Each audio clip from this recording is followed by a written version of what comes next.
much for joining me. Today we are going to be working on some stretch bracelets, and we're going to start that in just a moment.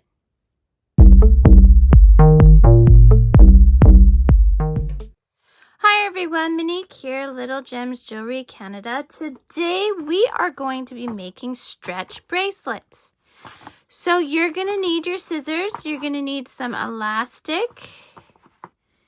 You are going to need some clear nail polish and of course your beads of choice. Today I'm using these really pretty blue beads.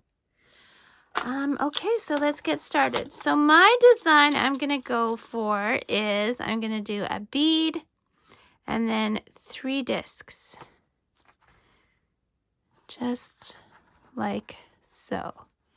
Now I'm using a beading board. You do not need to use a beading board. You can just use a tape measure. Try and make your bracelet usually about 9 inches.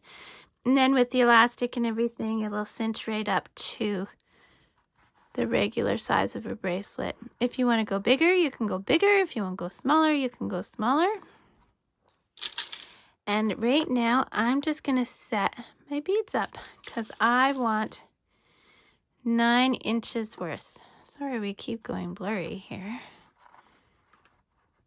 There we go.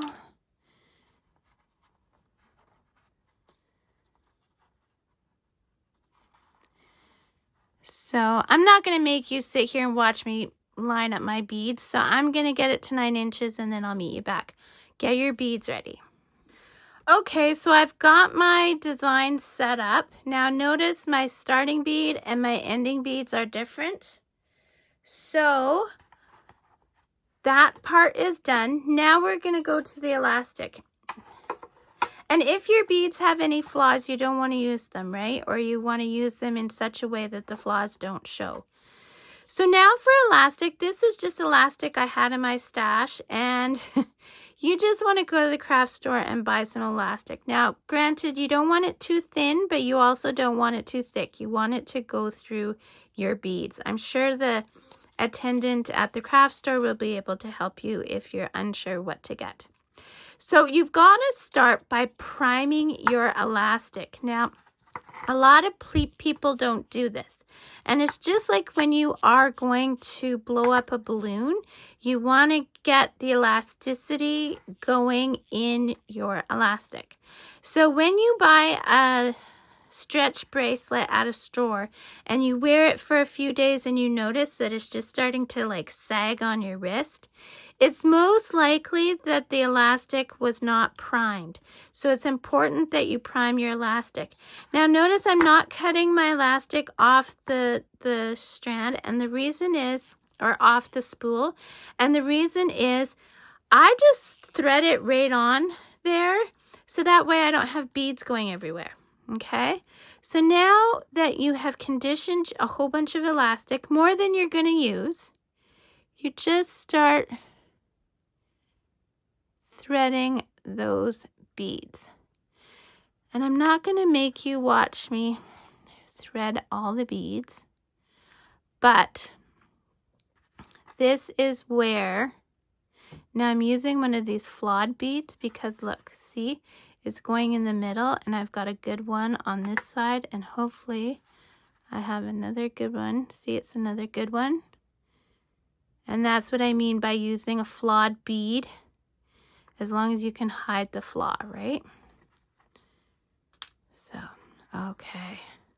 Now I'm not going to make you watch me do all this. Just thread your beads and meet me back. Okay, so I've strung my beads. And now, whoops, want them the right way. I'm just going to shimmy them to the end. Don't want to waste precious elastic. So now what we're going to do is a knot. So we're just going to do a knot like we're tying our shoe. Okay. And then we're going to do the remainder, a box knot, okay? So you go through like you're going to tie your shoe, but then we're going to go through it a second time, okay? And then we bring that down And we're going to pull that nice and tight. Now, if your bracelet is going to break, we want it to break at this point, okay?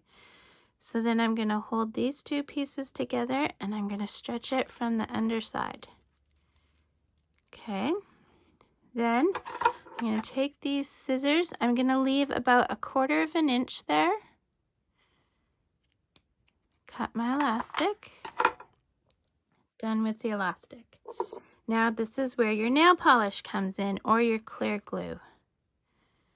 Where did that not go? Here it is.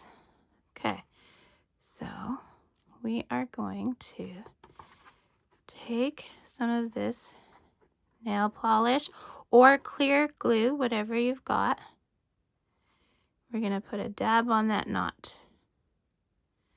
Okay, and while it's still wet, we're going to pull it into a bead. And you'll feel a little pop. And again, this is when you want it to break, if it's going to break, because you want it to break while you have it. Okay, so see? You can't see my knot anywhere. And that's because it is in this bead. And that, my friends, is how you make a stretch bracelet. You can make it longer, you can make it shorter. See how cute it is? And that's it. So hit the like and subscribe and check that description. I have all kinds of neat things in the description. Thanks so much for watching. Bye now.